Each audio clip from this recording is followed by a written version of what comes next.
The stadium is deafening, but Marcus only hears his own pulse. He's locked into the starting blocks of the Olympic finals.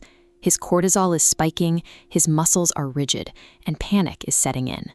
For the last year, Marcus has consumed every book and podcast telling him that to achieve greatness, he must completely destroy his ego. Yet, as he tries to empty himself of pride right here on the track, his competitive drive is vanishing right when he needs it most.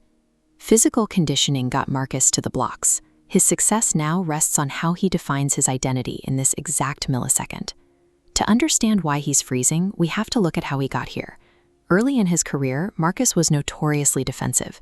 He fit Ryan Holiday's thesis, ego is the enemy. Marcus protected his self-image so fiercely that he viewed coaching feedback as a personal attack, blocking his own ability to learn. So he tried to fix it. He adopted the pop psychology mantra of deliberate egolessness. He became hyper-submissive, stripping away his swagger and deferring to everyone else's opinions.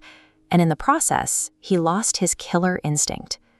The mistake happened because we confuse two concepts. In popular culture, ego means arrogance and entitlement.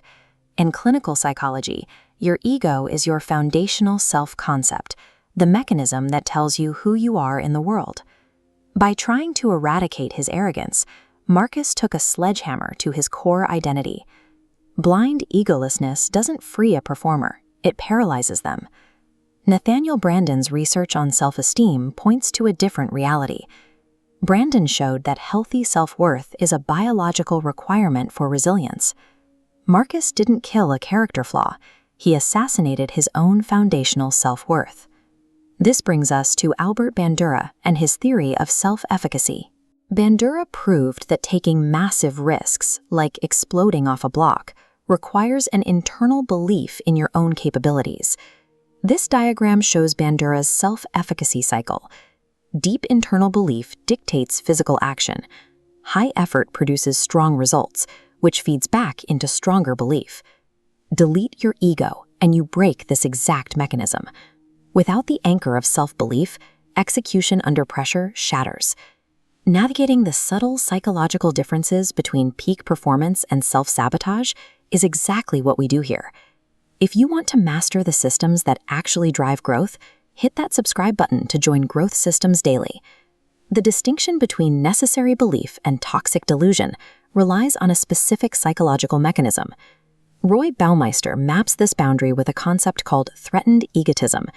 His research reveals that what we call narcissism is structural fragility disguised as confidence. Look at these two structures. Left is threatened egotism, large but hollow, a thin shell of arrogance. Right is true self-esteem, dense and solid. When high-stakes reality hits, like brutal criticism, the hollow shell splinters. The solid structure absorbs the exact same impact. This structural density enables what researchers call intellectual humility. It is the ability to admit your technique is wrong without feeling personally worthless. Intellectual humility is about being open to correction. It is the opposite of self-humiliation. No one who survives the elite ranks of any field views themselves as inherently small or weak. To survive at the highest levels of competition, you must protect your self-esteem while dropping your need to defend your self-image. Stulberg synthesizes these opposing camps into a model called the grounded ego. It is the bridge between the warning that ego is the enemy and the reality that a strong ego is an asset. A grounded ego pairs secure self-worth with a resistance to external criticism. The clock starts. Marcus accepts the severe difficulty of the race, while retaining the internal conviction to execute his mechanics perfectly. He wins the heat. Marcus grounded his sense of self into reality rather than abandoning it.